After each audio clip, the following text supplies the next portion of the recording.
Hello అండి, welcome to Rachana vlogs. ఈరోజు అయితే మనం సింపుల్గా ఇటాలియన్ పాస్తా ఎలా చేసుకోవాలో చూద్దాం. ఈ రెసిపీ అయితే నేను ఇటాలియన్స్ దగ్గర నుంచి నేర్చుకున్నాను. సో సింపుల్గా 10 నిమిషాల్లో అయిపోతుంది అనమాట. సో చెర్రీ టమాటాస్ తీసుకొని కట్ చేసి పెట్టుకున్నాను ఆల్రెడీ. సో ప్యాన్లో నేనైతే ఆలివ్ ఆయిల్ వేసుకొని ఒక 2 గార్లిక్ పీసులు జస్ట్ స్లిట్ చేశాను అంతే. వాటిని సన్నగా కూడా తరగలేదు, కూడా వద్దు. ఒక హాఫ్ రెడ్ చిల్లీ వేసుకున్నాను. అవి కొంచెం అట్లా ఫ్రై అయిన తర్వాత ఈ టమాటోస్ని యాడ్ చేసుకున్న తర్వాత వాటర్ అయితే యాడ్ చేయనక్కర్లేదు. ఆ టమాటోస్ నుంచి వాటర్ వస్తాయి. సో స్లో ఫ్లేమ్లో అలా బాయిల్ చేసేసుకుంటే మంచిగా మగ్గిపోతాయి 7 to 8 మినిట్స్లో.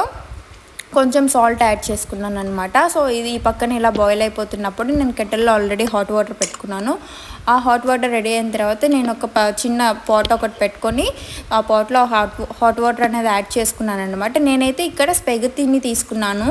సో ఇవైతే లాంగ్ పాస్తా, అవి నూడిల్స్లా ఉంటాయి కదా, ఆ పాస్తా కొనేటప్పుడు మంచి టిప్ ఏంటంటే మీరు ఎప్పుడు పసుపు రంగులో ఎల్లోయిష్గా ఉండే పాస్తా ఎప్పుడు కొనొద్దు. సో ఇలా కొంచెం బ్రౌనిష్ ఈ గోధుమ కలర్లో ఉండే పాస్తా మాత్రమే కొనాలి. అది చాలా మంచి 100% మంచి పాస్తా అనమాట. సో ఎక్కువసేపు బాయిల్ అయ్యే మినిట్స్ ఎక్కువ ఉండి అక్కడ 15 మినిట్స్ బాయిల్ అవ్వాలి అనేసేది ఉంటుంది కదా, అలా ఉండేదే మాత్రమే కొనాలి. ఈ టిప్స్ మొత్తం నేను ఇటాలియన్స్ దగ్గర నుంచి తీసుకున్నాను అనమాట. సో ఒక 10 to 15 మినిట్స్లో పాస్తా అనేది బాయిల్ అయిపోయిన తర్వాత ఇదైతే 12 మినిట్సే పట్టింది నాకు. సో నా దగ్గర పెద్ద పాట్ పెట్టుకోలేదు, కానీ నేనైతే బ్రేక్ చేయలేదు.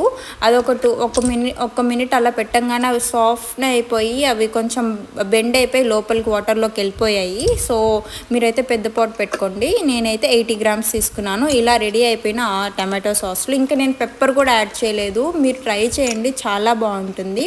సో ఆ నూడిల్స్ కూడా బాయిల్ అయిపోయిన తర్వాత ఆ సాస్లో నేనైతే మొత్తం తిప్పేసి, ఇంకా బాయిల్ చేయనక్కర్లేదు పాస్తా అండ్ సాస్ని, జస్ట్ నేను ఆ హీట్ కోసం అలా పెట్టాను అంతే. కాసేపు జస్ట్ ఆ హీట్ కావాలి, చల్లగా వద్దు అనేసి. సో అంతే, నేనైతే బాయిల్ చేయలేదు. మళ్ళీ బాయిల్ కూడా చేయొద్దు, ఇలానే చేస్తారు ఇటాలియన్స్.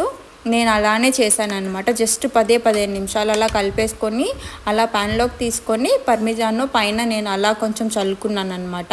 సో ఇది చాలా ఈజీ అండ్ రెగ్యులర్గా ఇటాలియన్స్ వాళ్ళు ఈజీగా చేసేసుకుంటారనమాట. సో ఎప్పుడైనా తినాలి అనిపించినా వెంటనే క్విక్గా చేసుకునే ఇటాలియన్ పాస్తా రెసిపీ ఇదనమాట. సో మీరు కూడా ట్రై చేసి ఎలా ఉందో నాకు కామెంట్ బాక్స్లో చెప్పండి. సో నా దగ్గర చాలా రెసిపీస్ ఉన్నాయి ఇటాలియన్స్వి, నేను ఇంకా చెప్తా సో ఇలాంటి మంచి వీడియోస్ కోసం please subscribe, share and like. Thank you for watching.